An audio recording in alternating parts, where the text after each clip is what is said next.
My name's Melissa Mahtani. I'm an executive producer at CBS News Confirmed, and you're listening to Trust Me, I Know What I'm Doing. My name is Abhay Dandekar, and I share conversations with talented and interesting individuals linked to the global Indian and South Asian community. It's informal and informative, adding insights to our evolving cultural expressions, where each person can proudly say, "Trust me, I know what I'm doing." Hi everyone, on this episode of Trust Me, I Know What I'm Doing, we share a conversation with journalist and producer Melissa Mahtani. Stay tuned.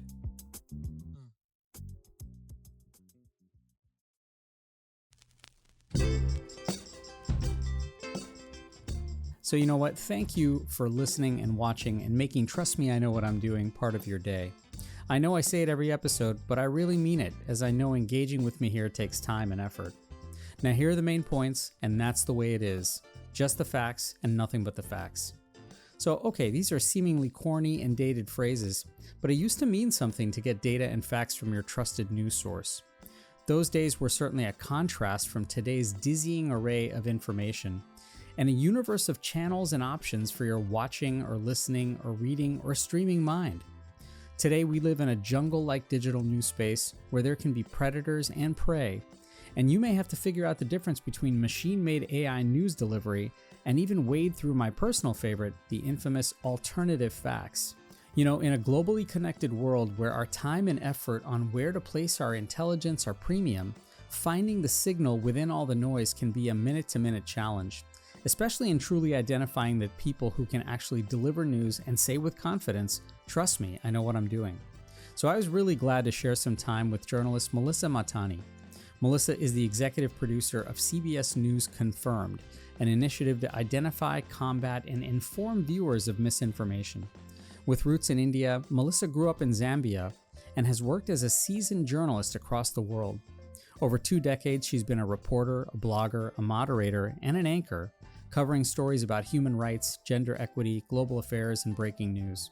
For many years, she served as a senior producer at CNN, working with Fareed Zakaria, Erin Burnett, and Anderson Cooper, and helping launch shows and projects across all delivery platforms.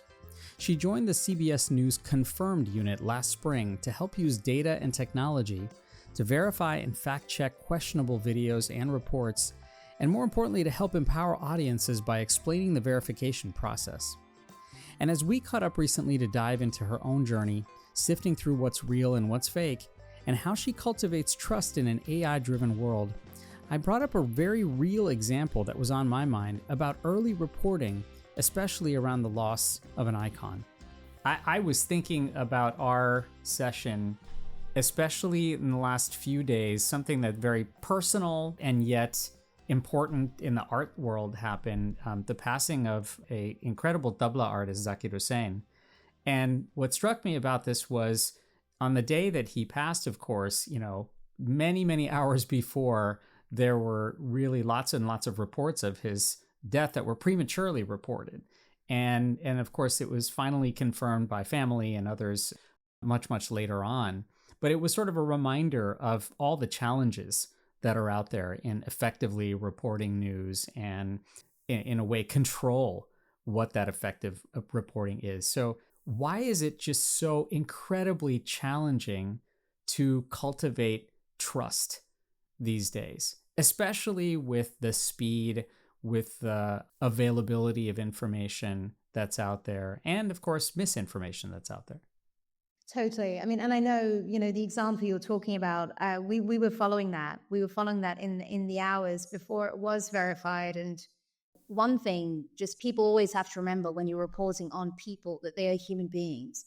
And can you imagine what it was like for their family to read prematurely that somebody they love has died? Like, there are real world consequences to what we do. But to answer your question, I think it's hard. It's become harder for people to have trust because we live in echo chambers with social media, with, the speed of information, and actually just with the proliferation and types of different information that you can get, we are really saturated.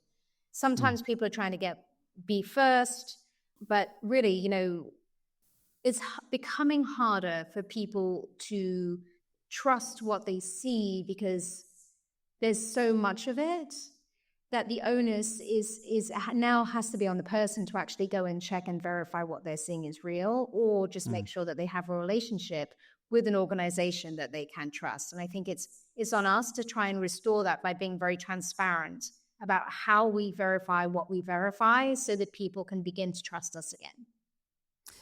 When you were trying to establish that transparency and that honesty in reporting, and particularly with the work you do, given the fact that you've been doing this for so long and your experiences here, are there mechanisms for that transparency to be obvious, to, in fact, do you have to call that out particularly so that audiences and people who are actually digesting this can cultivate that much more trust, because they understand that it's a little bit more transparent, that there are periods where that honesty is more obvious? Because otherwise it's a very subtle thing that you have to just, some switch goes off and says, yes, well, I trust this person, I trust that person, or I trust that institution. Where do the kind of anchors lie here when it comes to that transparency, that honesty? Yeah, it was funny. I was at a party, this Christmas party this weekend, and I was chatting to a couple of friends, and they said to me, they said, what's one thing you wish people knew about your job? And I said to them, I wish more people understood the absolute amount of layers of verification that we have internally, the internal processes that we have to get things through standards, through legal, to make sure that we feel like our reporting is solid, that we've covered all angles, that we can be very confident in what we're saying. And it is such a process, over absolutely everything. And I wish people knew more of that, because then that they would by nature have faith in what we do. I think historically they did, because that was the role of the media. And what you have is, especially in this country, where you can have anybody can start the YouTube channel, can buy a network. There are no rules and regulations like there are in some other countries. You are so saturated with people just trying to get in front of you that the trust has been eroded, especially because people now, we live in a very polarized world, and people are not trying to be the public information that the media once was, but they're trying to push a certain point of view. To that end, the solution is we can and should, and one of the things that the Confirm team tries to do is show you like how the sausage is made and how we verified this, why, and bring you on that journey, something that we never needed to do before. But I don't think it hurts, and I think we can do more and more of it, not just so people will trust us, but so people can do it themselves. I always say to my team that it's not good enough for us to just say this is true or this is false. We need to show people how we came to that conclusion, and we need to teach them and empower them so that they can tell for themselves. And honestly, I think that's the most crucial thing that any of us can be doing at the moment. That empowerment, of course, comes with many edges and layers to it. And in this area where we value that democratization, where you're right, everyone who has a camera, a phone, a YouTube channel, whether they have 50 layers or they have one layer, they have the opportunity to share and for other people to therefore digest. So as a means for all to pursue truth, that might be wonderful, and that democratization actually helps. And yet, is this the open source to disruption and chaos? Is there a dance that you constantly have to do with empowerment and control? I think it is more that people are getting their information from different places. And so you're never actually working from sort of a baseline of fact or a baseline of truth that everybody can agree on, because they will have seen this on whatever platform they're on, or they will have seen this slice of it, or they will have watched this report somewhere else. And so it's a moving target. It is a moving target. And I think that also the rise of influencers per se, or people who call themselves influencers on social media, is difficult because people really do trust those people. But you don't know where they're getting their facts from, if they're being paid by organizations, why they're pushing a certain narrative. And the dance that you're talking about is really when somebody says something that is demonstrably false. By the time you've demonstrated that, the damage has been done. And so it's more of a race. And that's, again, why I think for us, with all of this noise that is going on, it's easy for us to feel helpless. And I say us, not just journalists, but like people in general, with all this Yeah. chaos and confusion. The point is that we're hearing people say, I just don't know what to believe, so I don't believe anything anymore. And Right. that's not right. When we come to empowerment, it's that if you can show people how they should tell for themselves or where to go for accurate information, people need to feel empowered and remember that they have agency. They have agency over what they read, over what they watch. I always say to people that your media diet is just like your physical diet. You know, it sounds very, very complicated, but when you and I think about like, okay, I want to eat well today, or I'm going to go to the grocery store and I'm going to buy an apple. We don't just take apples from strangers. We don't just pick up any apple. We'll like look at it. We'll see if it's bruised. We'll see like how it compares to the other apples. It happens very quickly and it's instinctive. And you almost need to be like that with your media. You know, you need to look like, is it Bruce? Is it you know, an organization that has a good reputation and has been reliable?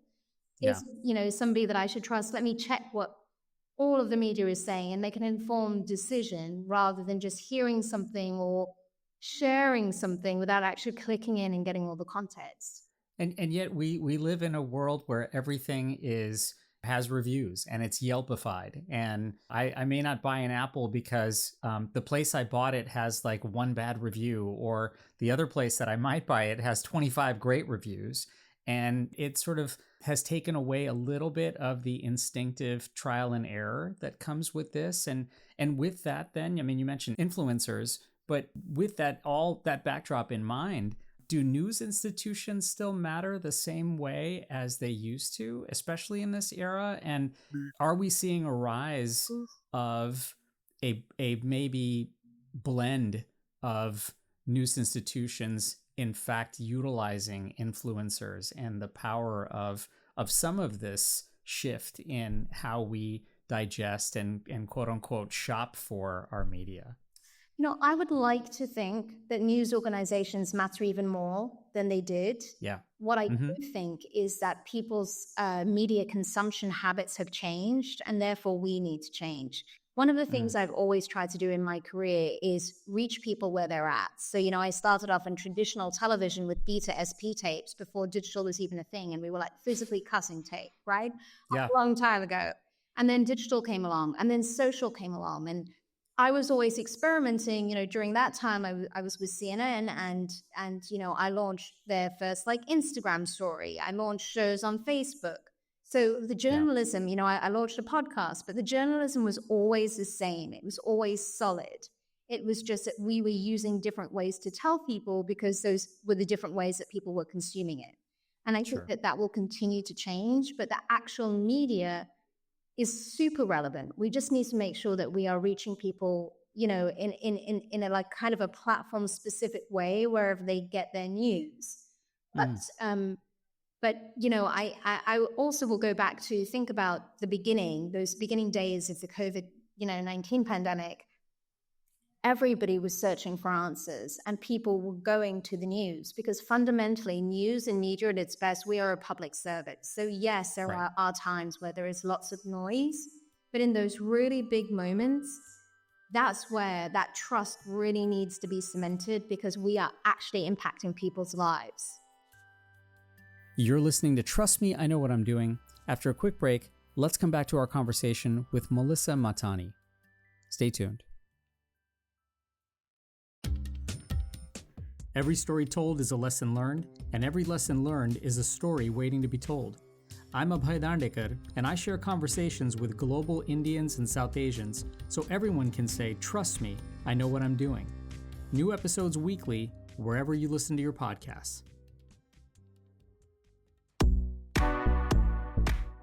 Hi, I'm Vivek Murthy. I'm the 21st Surgeon General of the United States, and you're listening to Trust Me, I Know What I'm Doing.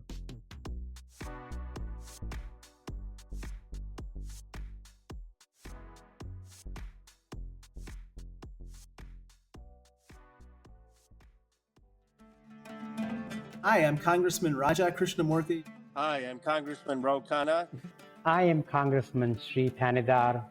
Hi, I'm Congressman Ami Bera. Hi, I'm Suhas Subramaniam. Hi, I'm Congresswoman Pramila Jayapal, and you are listening to Trust Me, I Know What I'm Doing. You're listening to Trust Me, I Know What I'm Doing. Let's rejoin our conversation now with journalist and producer Melissa Mahtani. Walk me through something, because you mentioned sort of like maybe a timeline of this and how the platforms or even the methods change. But is there an anatomy to a story that, as you mentioned, there's so many layers and the process can be, incredibly cumbersome in order to make it trustworthy for the public to consume. But is there a common thread here? Is there a common anatomy to an effective, well-sourced and evidence-based news story?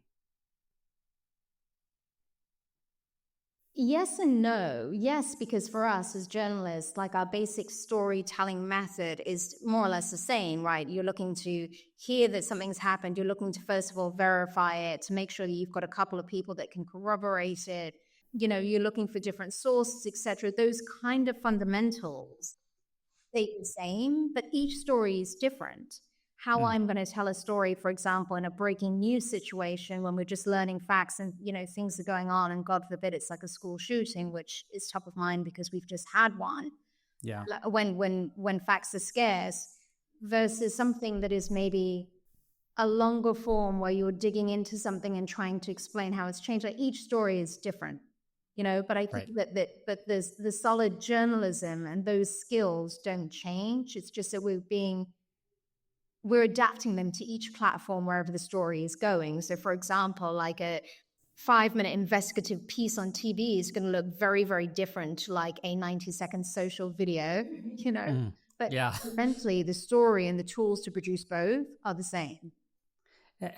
As your career has cultivated this experience, have you at all learned to be that much more patient when it comes to ensuring that the concrete steps that are required to produce these pieces, whether it's a 5-minute segment or a 90-second piece on social media, has that patience served you well? And particularly trying to ensure that trust and facts are at the core of all this?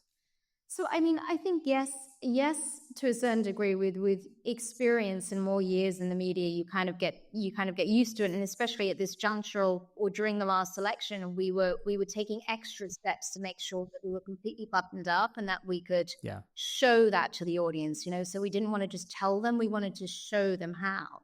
But I will say that really, if you ask any journalist, any producer, they will always be so impatient with the editors, with standards, with the legal process, because we're like, no, it's a great story, we want to get it out, and they're right. Have you checked this? Have you thought about that? Yeah. And it's like constant tension, but those layers and those verification processes make us better journalists. And it goes back to what I was saying at the beginning. Like, I do wish that people knew how many layers there are, because we go to great pains to make sure that what we are putting out and telling the public is so buttoned up, has been reported out, has been thoroughly vetted by so many people. How is and I'm fascinated by this particular piece, but how has AI either lubricated the outcome of this, or for that matter, disrupted these outcomes?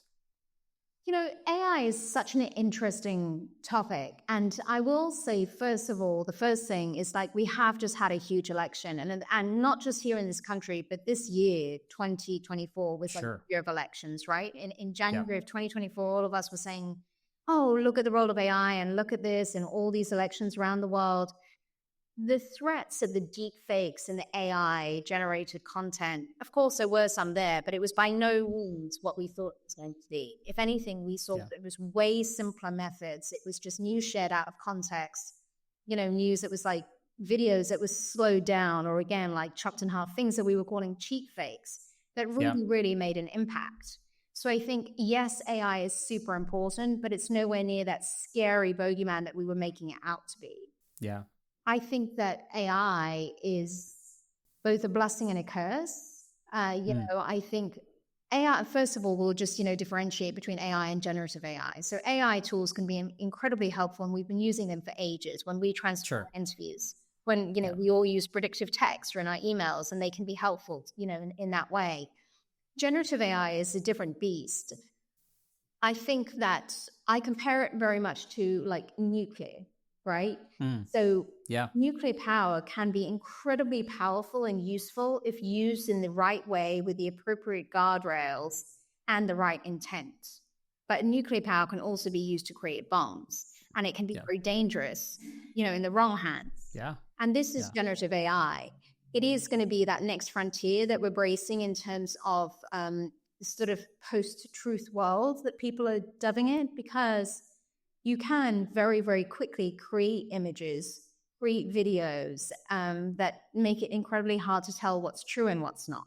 Now, we can tackle that very responsibly with other tools, but it's this consistent race between like what we're trying to do with guardrails, what the technology is doing, how we're catching up. And again, it depends whose hands it's in and what the intent behind it is. And so I think it's going to be really, really interesting to see how that plays out and if there are regulations put in place. But it comes back to the trust in the people who are putting the regulations in place. I almost wonder if we're going to start labeling things as 100% human versus, whether or not there's any kind of machine involvement in all of this, and whether or not that will actually have an impact on what we consume or not. You and we connect some dots here as global South Asians. And I'm just so curious for you, how has your own story as a global South Asian, how has that global South Asian story informed some of your work, particularly as a journalist, having gone through so many versions of what journalism is over the years? I think that the one thing that I always come back to is that people are people, and that there is more that unites us and divides us, right? Yeah. And I mean, I've lived and worked in many different countries. You live in, different communities, or when you're from a different background, you can see that there's so much as humans that are the same across these big borders. And sometimes it's missed, especially being here in the US. I feel like we sometimes, when you work internationally, news is more international, right? Just because the world kind of is. And here there is that difference. And I think that we kind of seem to see ourselves and others. There's this othering, if you like. And I think that we need to connect the dots for people. At least that's what I've always tried to do. Again, like how we feel here for when we're talking about women's rights, it's the same in other countries. When we talk about climate change or like water scarcity, it's the same here as it is for people over there. Like we're all fundamentally the same. And I think that all people want to be seen, heard, and treated with dignity. And we really need to connect those common bonds between us and listen to people. So we started off this interview talking about you and your role as a doctor and how you listen to your patients. And that's one of the most important things that you can do. It's the same thing in this polarized landscape that we're living in here. It's like people just want to be listened to. They want to feel that they can connect. And the more that we can do that and the more that we can show how similar we all are, I think that that's one thing I would really, really like to do. And that's one thing that's informed every story that I've ever told. No, and you're right. I mean, trying to help unwind that tribalism that happens as a baseline. And, it's one thing to be proud of your identity, of what your background is. And you can oftentimes be at high risk of losing that connection of what really bonds us all as humans. I'm thinking a little bit about, for you, perhaps, what with that backdrop, what you've had to maybe unlearn about yourself in keeping that top of mind, in finding success through evidence with the important work that you do and the stakes that are involved as well. Are there particular lessons or for that matter, unlearnings about yourself that you've really taken stock of over the years? So, I had a very interesting upbringing. I was born in London, but I grew up in Zambia in Africa, and then traveled around and had grandparents who were from India, and then have lived in Europe and moved here. So I think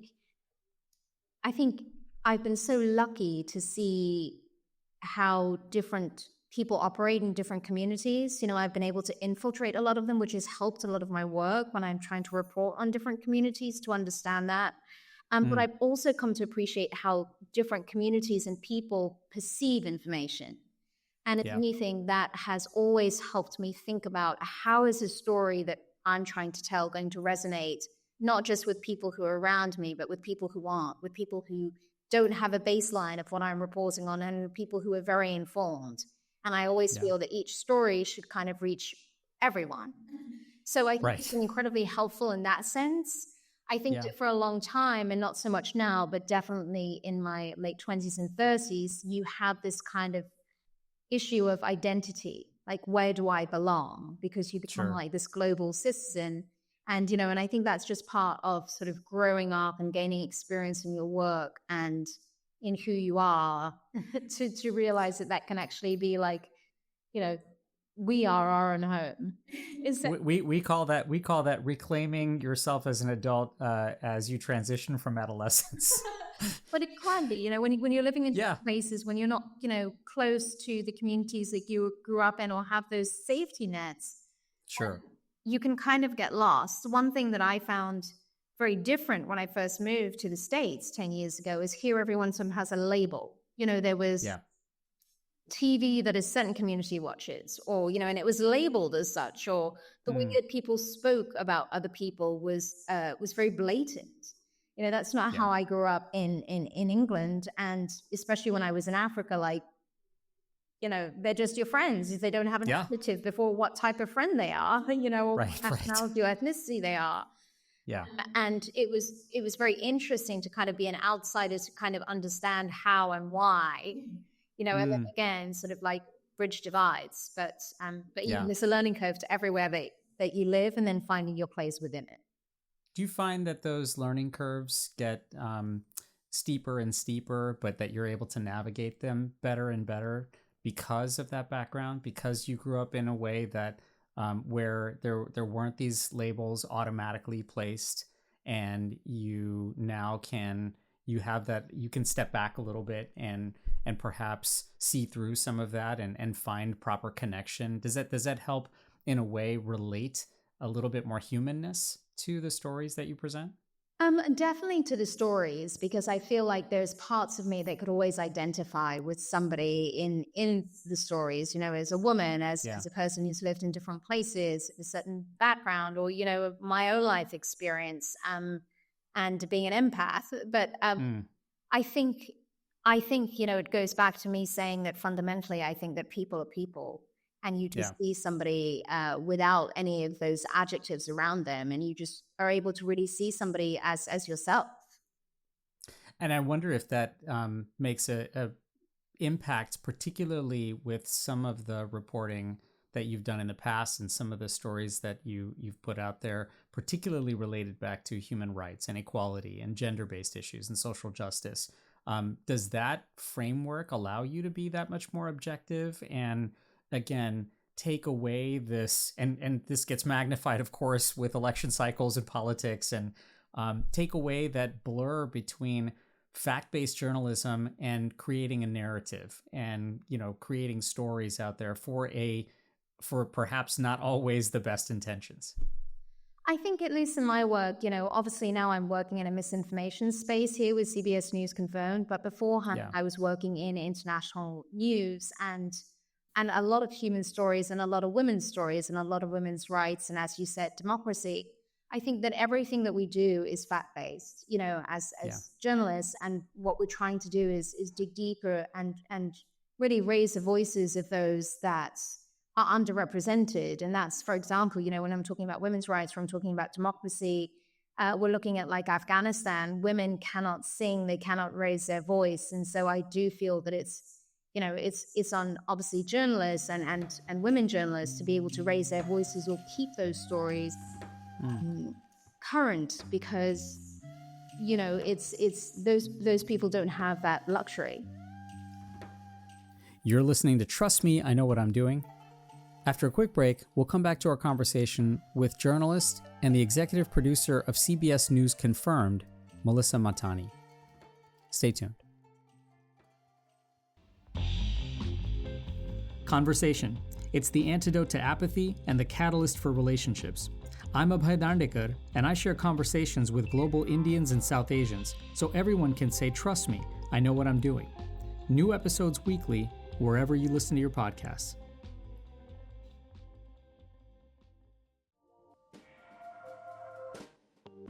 Hi, I'm music recording artist Sid Sriram, and you're listening to Trust Me, I Know What I'm Doing.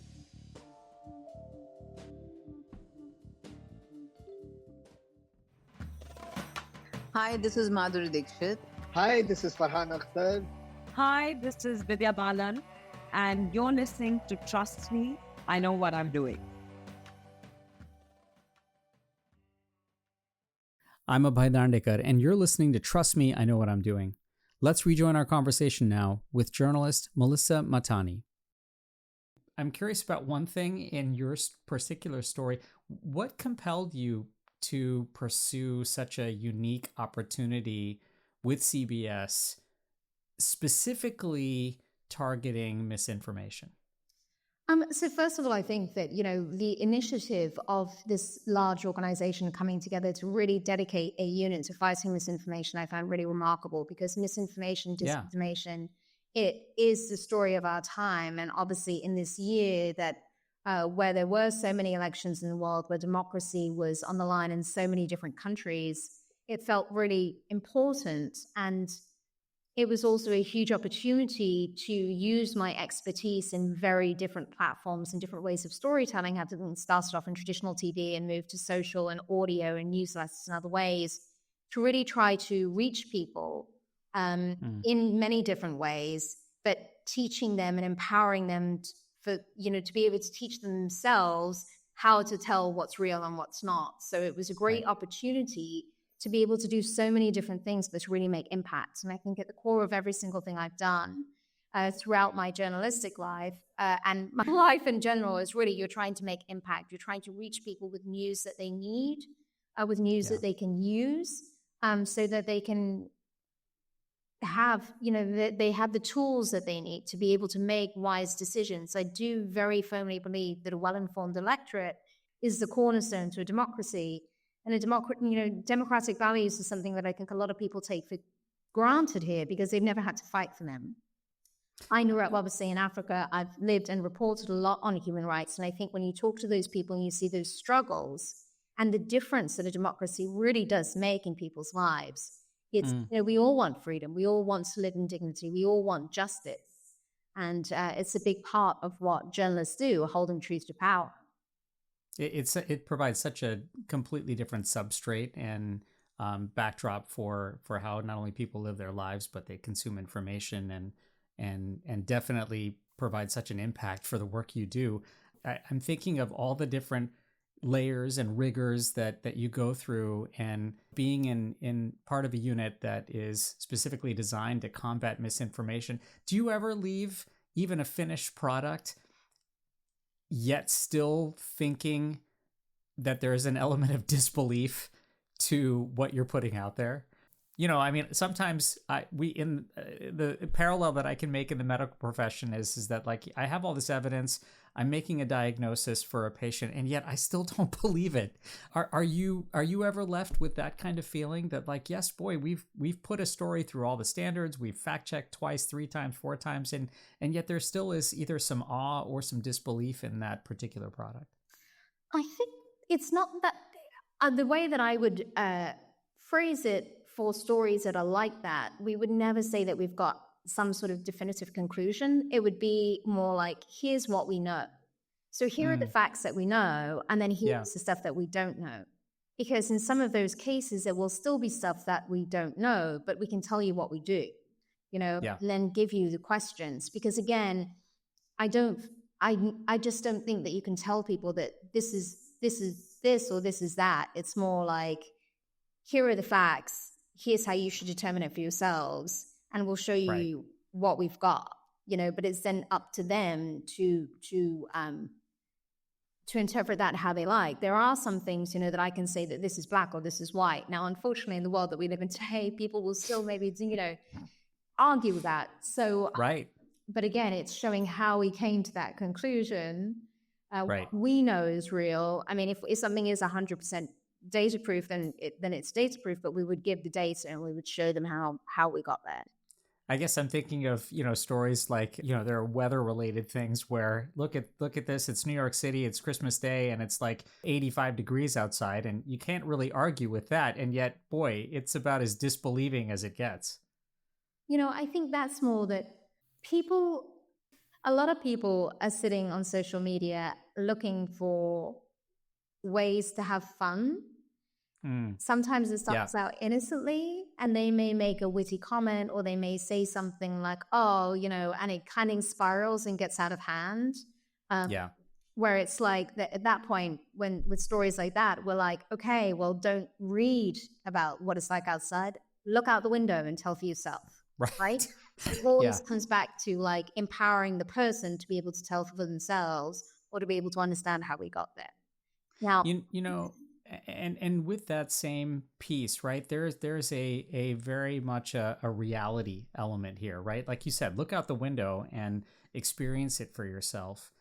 In an age, I mean, we've come full circle with chatting about this, where there's information out there, there's rigors to providing that information, there's AI and generative AI, and how this sort of informs what we do and how we, digest that information.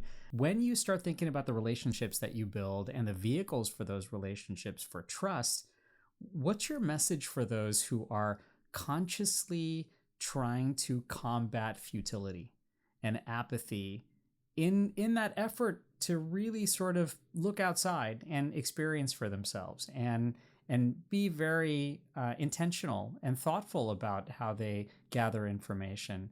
How do people combat that apathy and that futility that sometimes can be a part of this?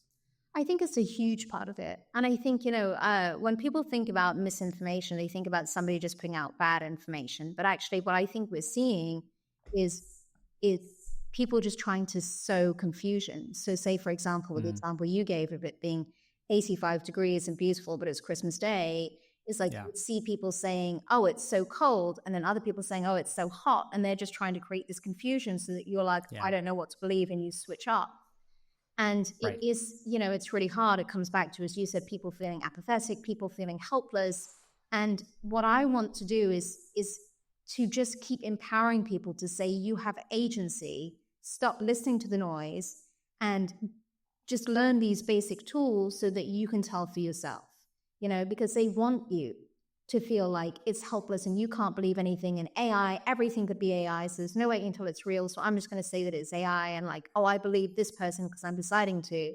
It's like, there's some checks and balances out there that are very, very simple. And you can go and learn for yourself, and it comes back to that media diet. So you want to make sure that you have reliable sources of information. You want to check the dates on things that you're seeing on social media. You want to check the location of where things are said. You want to click into articles you see and read the context. Don't share things out of context. It is one of those most simple things. It could have been like a headline that has been shortened saying it's raining on Christmas, and that's all you're seeing. But then what's been cut out is, in 1843. It's an old article that you're not seeing. So it's really important to click into things to check back and to also check what other media is saying. So you're not ever relying on one source. Social media, you don't know who's being paid to say what. And a lot of times you've got to just like keep yourself in check and check your emotions, because often it's confirmation bias. You are looking for things to confirm what you want it to be. And this isn't necessarily the weather, but if you feel like something's good or bad, you're actively searching for things that will confirm that for you. And I think people need to just pause, take a moment and be like, this is what I'm hearing.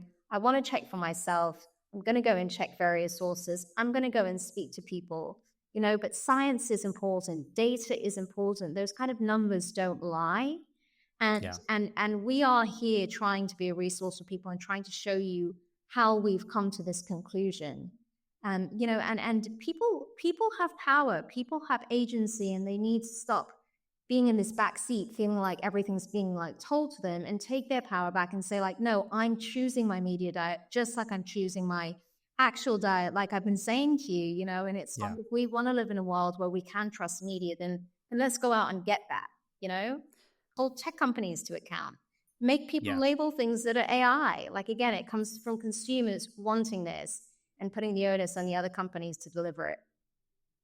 as more and more people are then making those choices, and as you said, choosing their media diet, with the work that you're doing and now in 2025, and I'll get you out of here on this one, what is bringing you joy and optimism in this work? In a world where we're constantly combating things and we're constantly trying to stave off misinformation, in the work that you're doing and providing agency for those who are consuming it, what is it that's bringing you joy and optimism as you move ahead? That's a very tough question. I wanted to leave with that because, you live in a world where there's not a lot of, silver linings and daylight sometimes. So I'm curious where you refresh and replenish and find restoration, if you will, in work that's so challenging. I think one of the nice things is seeing people come together. So this is something that we've seen communities, people, I have seen that our work will make a difference because people are going to begin to think for themselves. So people are also taking time to switch off from phones and news and get outside. And, there is a bigger push for mental health, for people to look after themselves. And I think that that's really important. I do think that people are actively seeking out responsible journalism because there is a lot of noise out there. And there's a lot more focus in this country, I think, to local news. And we're seeing that local journalists can really make impact in their communities. And I think that's really, really important. But I think there's a lot of challenges ahead. I think there's a lot of challenges in the polarized society that we live in. But there are a lot of good people out there who are trying to bring people together, who are trying to build bridges, not walls. And that is encouraging. I look at young people today who are out there and trying to bring change and trying to bring communities together, and media literacy organizations which are going into schools and trying to teach people again to tell fact from fiction. And I think that it's great. The one thing that gives me hope is to see my team doing incredible work, coming up with incredible ideas of how we can reach people and trying to make impact and not giving up. Well, whether it's having people have that agency and building bridges and making more community around themselves, but particularly seeking out trusted sources. Melissa, we're very grateful for all the work you're doing and so grateful that you were able to spend some time with us. I hope we can visit with you again down the road. Would love that. Thank you. Thanks again, Melissa. As you may know, I live near Berkeley and in the Bay Area. But born and raised in LA and having worked as a pediatrician and first responder during several disasters, my heart and soul are with the City of Angels, which is recovering through community support, love, and resilience. Please take a moment to consider donating to the American Red Cross, Mutual Aid, various GoFundMe efforts, Save the Children, and Baby to Baby. Till next time, I'm Abhay Dandekar.